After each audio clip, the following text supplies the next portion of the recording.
하나님께서는 모세를 통하여 말씀하고 계십니다.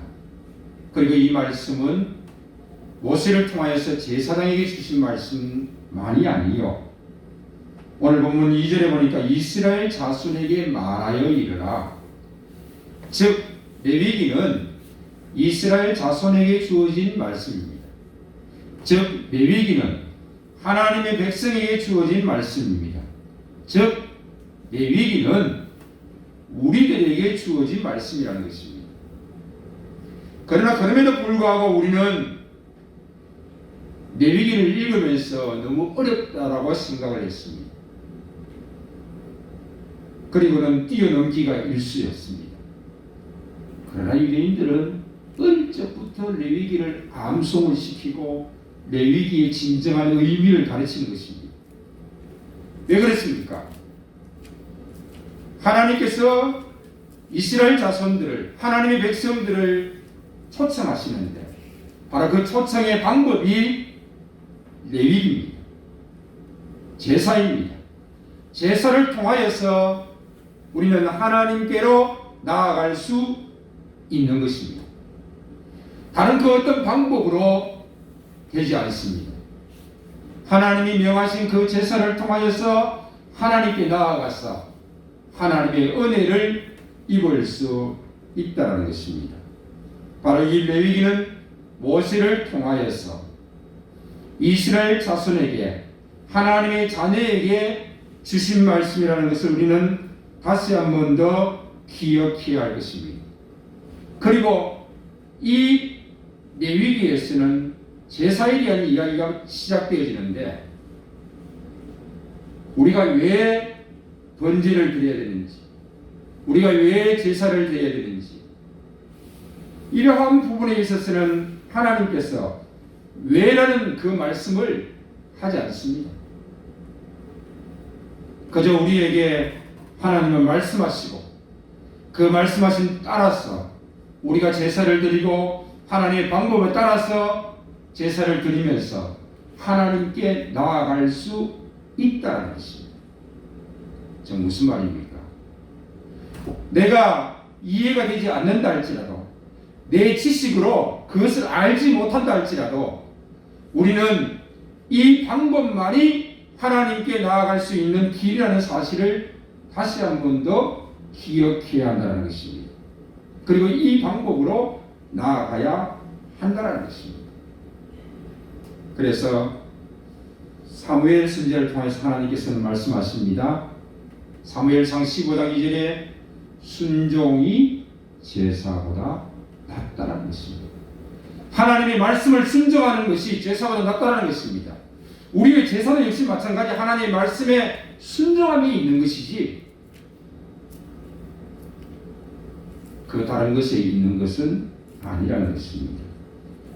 이스라엘 백성들이 제사를 드림으로 인하여서 하나님과의 관계를 회복할 수 있듯이 우리 역시 마찬가지 예배를 통하여서 하나님과의 관계를 회복할 수 있게 되어지는 것입니다.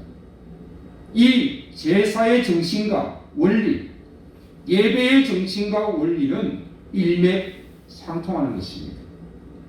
그러면 우리는 레위기를 통하여서 우리가 어떻게 제사를 드려야 될 것인지, 어떻게 하나님께 나아가야 될 것인지, 또 우리가 어떻게 예배를 드려야 될 것인지, 우리가 어떻게 하나님께 나아가야 될 것인지를 우리는 배울 수가 있다는 것입니다. 우리는 어떻게 하면 예배를 회복할 수 있습니까? 아니, 우리는 어떻게 하면 예배를 잘 드릴 수 있습니까? 바로 하나님이 우리에게 제시해 주신 그 방법대로 나가면 되는 것입니다. 제사입니다. 예배입니다. 그 제사는 이스라엘 자손들의 죄를 덮어주기 위한 하나님의 방법입니다. 하나님께서 이스라엘 백성들의 죄를 용서하시기 위한 방법입니다. 번제, 소제, 화목제, 속죄제, 속건제 5가지의 제사를 말하고 있습니다. 제사라는 것은 우리가 하나님께 나아갈 수 있는 방법들을 하나님께서 우리에게 제시해 주고 계시며 또 우리의 죄를 덮어주시기 위한 방법입니다. 하나님과 우리 사이에 필요한 것입니다. 하나님께서 우리를 받아주시기 위한 방법이 바로 제사가 되어지는 것입니다. 그 제사에는 몇 가지가 포함되어져 있습니다. 제사 그 자체가 있고, 두 번째 제물이 있고, 세 번째는 제사장이 있습니다. 제사는 나 자신이 준비해야 되는 것입니다. 그리고 제물이 있고, 그 속에 함께 협력하는 제사장이 있습니다. 하나님이 우리에게 주신 제사, 제물, 제사장 이 셋을 통하여서 이것을 우리는 이해한다라면은 바로 우리의 예배를 주관하고 있는 그 무엇을 우리는 이해할 수 있게 되어진 것입니다. 첫 번째 제물을 한번 살펴보겠습니다.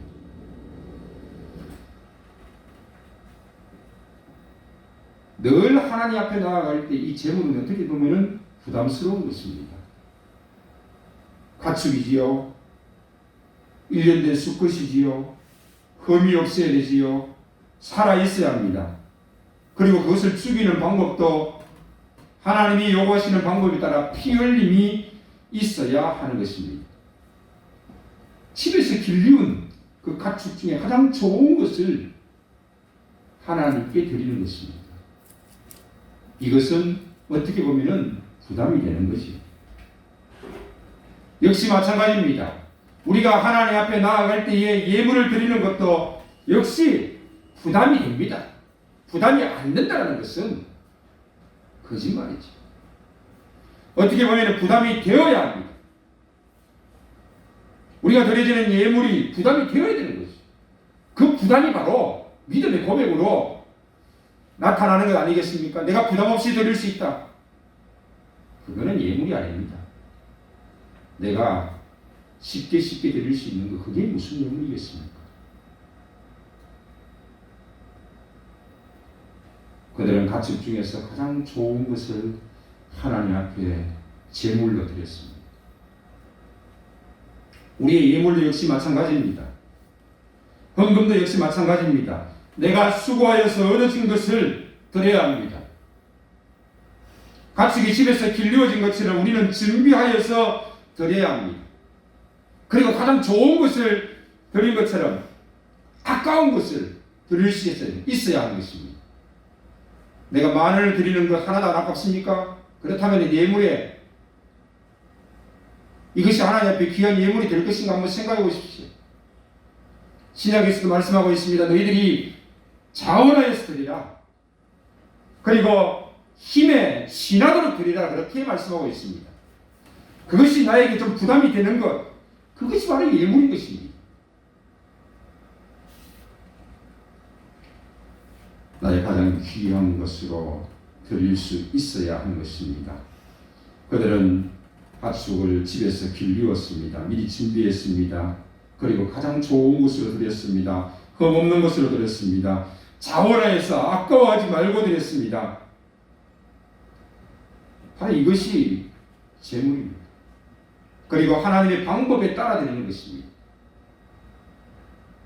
피 흘림이 있습니다. 우리가 예물을 드리는데 아까워하는 마음, 인색한 마음을 가지지 말고 드리라라고 말씀하고 있습니다. 두 번째는 제사장입니다. 이들이 제사를 드릴 때 가장 필요한 요소 중에 하나는 제사장입니다. 제사장은 제물을 가지고 왔을 때 회막문 앞에서 그 제물을 검사를 합니다. 흠 없는 것인가? 그리고 그 제물을 잡을 때에 피 흘림이 있고 그 피를 받아서 단 사면에 다 뿌립니다. 그리고 그 제물을 모두 다 불에 태웁니다. 그리고 불을 준비하고 나무를 준비합니다. 이것이 제사장이 하는 일이었습니다. 바로 하나님께 나아가는 제사의 중재자이지요. 하나님께서는 모세를 통하여서 이 제사에 대한 규정을 말씀하시면서 그 중재자를 아론의 자손들, 즉 제사장으로 명시를 했습니다. 이것은 내가 하겠다가 아니라 하나님이 명시한 것입니다. 하나님이 정하신 것입니다. 어떻게 보면 지금까지 하나님과 이스라엘 자손들을 중재하는 역할을 누가 했습니까? 바로 모세가 하지 않았습니까? 모세는 하나님과 말하기도 하고 하나님의 음성을 듣기도 하고 하나님의 말씀을 받기도 하고 또 심지어는 이 레위기의 말씀을 하나님께 받습니다. 그러나 하나님께서는 모세를 중재자로 세운 것이 아니었습니다. 바로 아론과 그의 아들들, 제사장들을 중재자로 세웠습니다. 왜 그랬습니까? 모세는 한 시대의 한 인물로 살아갈 뿐입니다. 그 이후에도 계속해서 끊임없이 제사를 드리게 될 것이고 그 제사를 중재하는 자가 있어야 되는데 바로 이들을 하나님께서는 아론과 그 아들들로 제사장으로 삼으셨던 것입니다. 이 제사장들은 제사를 드리는 자의 또 하나님과의 관계 속에서 중재자의 역할을 하게 되어졌던 것입니다. 오늘날 예배를 통하여서 우리에게 중재자는 누굽니까? 바로 설교자입니다. 설교자를 통하여서 하나님께서는 중재하십니다. 말씀하시기도 하고 또 중재하시는 것입니다. 한 가정에서는 가장을 하나님께서 세우시고 그에게 축복권을 주시고 그로 말미암아서 온 가족을 축복하게 하시고 자녀들을 축복하게 하셨습니다. 그러나 교회는 한 목회자를 세우시고 하나님께서는 그를 통하여서 축복하게 하시고 그를 통하여서 말씀을 전하게 하시는 것입니다. 그러므로 우리가 드려지는 예배 속에서 바로 이 중재자 역할을 하는 목회자가 참 중요하다는 것입니다. 제사장은 하나님 앞에서 따로 제사를 드립니다. 그리고 자기를 살핍니다. 그렇지 않으면 그는 하나님 앞에서도 실패하고 사람에게도 실패합니다. 제사장이 자기를 살피지 않는다면 큰 문제가 생기는 것이죠. 목회자 역시 마찬가지입니다. 오늘 레위기 1장은 번제에 대한 이야기를 하고 있습니다. 이 레위기 전체는 인간의 헌신을 요구하는 것이 아니라 하나님께서 우리에게 주신 일방적인 말씀입니다. 그리고 하나님께서는 번제를 드리라고 우리에게 말씀하고 있습니다. 그러면 내가 너희를 만나줄 것이고 너희의 죄를 용서해 줄 것이고 너희와 함께하며 너희에게 은혜를 주실 것을 약속하고 있는 것입니다. 하나님은 우리에게 너희가 나에게 제물을 가지고 와서 번제를 드리라. 도대체 왜 번제를 요구하시는 것입니까? 하나님과 우리 사이에 왜 번제가 필요한 것입니까? 바로 하나님이 정하신 방법입니다. 모세를 통하여서 제사의 방식을 하나님께서 주신 것입니다. 그것이 왜냐? 아는 것도 중요하지만 그 하나님의 말씀 가운데 순종하는 것이 더 중요하다는 것입니다. 그래서 순종이 제사보다 낫다라는 말씀이 우리에게 주어진 것입니다. 하나님의 말씀에 따라서 순종하는 자, 바로 하나님께서는 그를 받으시는 것입니다.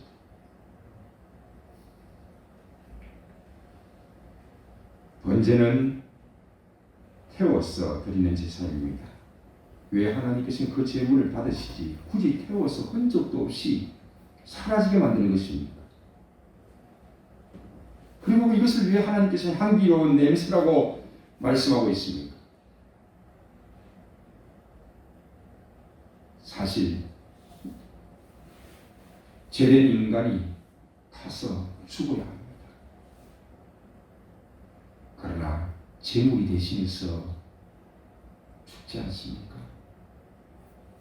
우리는 더 이상 재물을 태울 필요가 없습니다. 그러나 예수님이 대신해서 십자가에서 죽으시지 않았습니까? 우리의 죄가 전가되어져서 그 재물이 다 태워지는 것처럼, 그리고 향기가 나는 것처럼, 그것을 하나님께서는 향기로운 냄새로 받으시는 것처럼 바로 우리의 죄가 다 태워지는 것입니다. 그리고 하나님께서는 그것을 받으시고 기뻐하시는 것입니다. 하나님께서 번제를 요구하신 이유가 무엇입니까? 바로 우리의 죄를 없애시려는 하나님의 특별하신 방법이고 배려입니다. 하나님은 죄인이 죄값을 치름으로 하나님과 온전하게 되어야 한다는 법을 정해놓으셨습니다. 성경이 법입니다. 레위기가 법입니다. 죄는 값을 치르지 아니하면 하나님과의 관계를 온전하게 할 수가 없는 것입니다. 이것이 법입니다. 그래서 하나님께서는 인간을 배려하시고 긍휼히 여기심으로 말미암아서 인간 대신 제물이 태워 죽음으로 인하여서 속죄의 길을 열어주신 것입니다. 번제의 그 모습을 보면은 정말 처참하지 않습니까? 끔찍하지 않습니까? 죄의 심각성을 말해주고 있는 것입니다. 죄인은 흔적도 없이 태워져야 합니다. 그러나 우리가 태워진 것이 아니라 제물이 태워짐을 통하여서 우리는 용서함을 받게 되어집니다. 그 끔찍이 죽어가는 그 모습은 바로 내가 죽어야 될 모습인 걸 알려주고 죄의 심각성을 우리에게 말씀하고 있는 것입니다. 죄는 완전히 태워지는 것처럼, 죄가 흔적도 없이 사라지는 것처럼, 죄를 지은 인간은 바로 이와 같아야 한다는 것입니다. 번제는 죄인을 다시 회복시키시는 하나님의 은혜요 배려입니다. 그러므로 우리는 그 하나님의 은혜 앞에서, 그 하나님의 배려하심 앞에서 우리는 번제를 드리고 또 예배를 드릴 수 있어야 하는 것입니다. 우리 예배는 단순히 습관적인 예배가 아닙니다.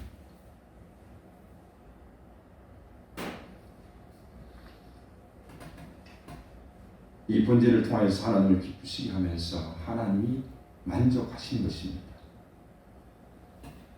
번제물의 냄새를 받으심으로 인하여서 죄를 향한 진노의 형벌을 하나님이 거두시는 것입니다. 그 고약한 냄새는 바로 우리의 죄가 타는 냄새입니다. 형벌의 대가를 치르는 냄새입니다. 그것을 하나님께서는 기뻐하시는 것입니다. 왜? 우리의 죄가 타기 때문에.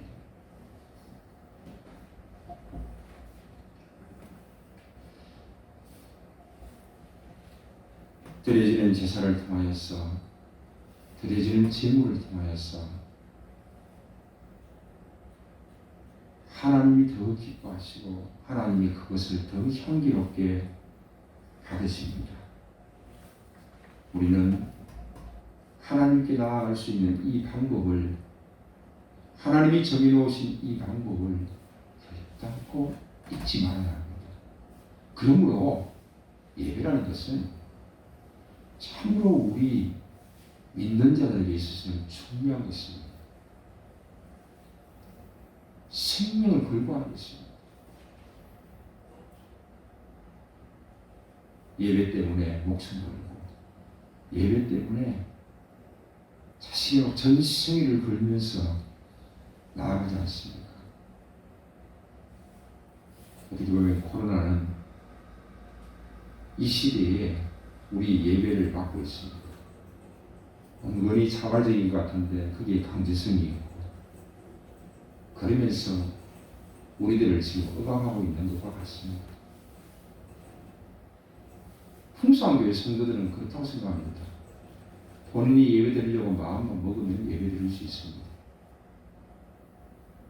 교회에서 예배드리지는 한 비대면 예배로 목사님 혼자 설교해야 된다 그래도 같이 할 수 있다면 같이 할 수 있습니다.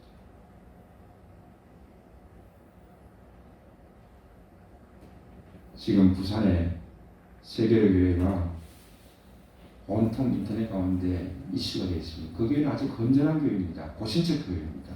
그 목사님 대단한 교회입니다. 전도에서 교회가 어마어마하게 성장한 교회입니다. 우리는 함부로 말하지 말아야 합니다.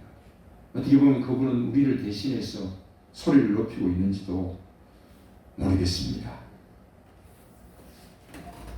번제, 지난 주일날 절차에 대해서 말씀을 드렸습니다. 바로 그 절차에 따라서 우리는 하나님 앞에 제물을 드려야 합니다. 오늘 우리에게 있어서 번제가 필요합니다. 제가 새벽에 설교했는데 가인과 아벨의 제사에 대해서 설명했습니다. 우리는 하나님이 왜 가인의 제사는 받지 아니하시고 아벨의 제사는 받으셨는가? 라고 질문하면 신약에 있는 것을 가지고 답을 합니다. 아벨은 믿음으로 드렸다. 가인은 믿음으로 드리지 않은 것입니다. 그러나 이 레위기를 잘 알고 있는 유대인들은 아주 쉽게 대답합니다. 아벨은 양으로 번제의 제물을 드렸고 가인은 곡식으로 소제의 제물을 드렸습니다. 번제에 그 제속함이 있습니다. 소제는 이제 2장에 나오는데 주일날 설교할 것입니다만 소제는 그렇지 않습니다. 곡식으로 드려지는 제사입니다. 제가 이미 밴드에 올렸기 때문에 여러분들이 보신 분들은 보시고 아마 3장도 보신 분은 다 보신 것으로 알고 있습니다. 보십시오. 미리 예습도 하시고 목사님이 이번 주에는 어떻게 설교할 것인가 한번 예습도 해보시고 즉 아벨의 제사는 번제의 제사였다. 그러나 가인의 제사는 소제의 제사였다는 것입니다. 이것은 레위기를 아는 사람들은 그것이 눈에 보이는 것입니다.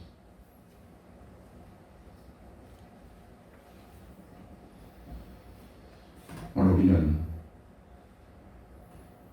번제의 제사를 드려야 하는 것처럼 하나님 앞에 예배함으로 나아갈 때에 우리는 첫째 회개함으로 나아가야 됩니다. 이것이 우리에게 있어서 중요한 일입니다. 회개하고 그리고 그 회개를 통하여서 용서를 받고 은혜를 받는 그 모습으로 나아가는 것이 바로 중요하다는 것입니다. 그저 예배는 우리가 하나님께로부터 은혜를 받는 것으로 생각합니다. 그러나 우리가 회개하면서 하나님께 우리 자신을 드리는 것입니다. 번제라는 것은 무엇입니까? 하나님께 온전히 자신을 드리는 것을 말하고 있습니다. 그래야 합니다. 그래야지 올라가는 것입니다. 예배는 받는 것이 아니라 예배 자체가 하나님께 드리는 것입니다. 예물도 드리고 우리의 마음과 정성도 드리고 우리의 회개의 모습도 하나님 앞에 드릴 수 있어야 하는 것입니다. 번제를 통해서 예배를 통해서 회복이 있습니다. 번제가 바로 나 자신을 온전히 죽여서 나 자신을 하나님 앞에 온전히 드리는 것이 바로 번제가 되어지는 것입니다. 어떻게 나를 드릴 수 있습니까? 죄를 지을 때마다 내가 나의 것을 드린다면 내 손이 남아나겠습니까? 내 발이 남아나겠습니까? 아무것도 남아나지 않을 것입니다. 그러나 내가 제물이 되어지는 것이 아니라 양이 제물이 되어지는 것이 아니라 바로 우리 예수님께서 제물이 되셔서 나를 대신하여 속죄하기 위해서 번제물이 되신 것입니다. 바로 그 예수님께 우리의 모든 죄를 전가하고 또 그 예수님을 통하여서 우리는 용서함을 받고 그 은혜 가운데 나아가야 하는 것입니다. 그때에 우리가 하나님과의 관계가 회복이 될 수 있는 것입니다. 드려지는 자의 삶을 살아가야 합니다. 누구에게요? 하나님에게 우리 자신을 드리고 제물을 드리고 또 우리의 모든 것을 다 드릴 수 있는 그런 모습들이 우리에게 필요합니다. 그리고 예수 그리스도를 통해서 우리는 새롭게 되어지고 또 우리의 죄성을 굴복시키면서 또 용서와 은혜 가운데 나아갈 수 있어야 하는 것입니다. 이것이 바로 하나님을 기쁘시게 하는 것입니다. 향기로운 냄새로 하나님 앞에 드려지는 것입니다. 오늘도 우리는 이 시간 하나님 앞에 나아갈 때 먼저 회개함으로 나아갈 수 있길 바랍니다. 하나님, 나의 부족한 모습을 주여 긍휼히 여겨 주시옵소서. 내가 하나님 앞에 온전히 드리지 못했던 모습들을 긍휼히 여겨 주시옵소서. 그리고 하나님이 나를 용서하시고 나에게 은혜를 베풀어 주시옵소서. 이것이 늘 우리가 하나님 앞에 나올 때마다 제일 첫 번째 하는 기도가 되어야 할 것입니다. 그리고 하나님의 용서와 은혜 가운데 하나님과의 관계가 회복되어지는 가운데 더욱더 하나님 주시는 은혜를 따라 살아갈 수 있는 우리들이 될 수 있기를 주의 이름으로 축원합니다. 아멘. 이 시간 우리 자신들의 부족한 모습들, 우리 자신들이 하나님 앞에 온전히 드리지 못했던 모습들, 우리 자신들의 제약된 모습들을 이 시간 고백하면서 하나님 앞에 회개하는 기도를 드리도록 하겠습니다. 다 같이 주여 한번 부르시고 하나님 앞에 기도합니다. 주여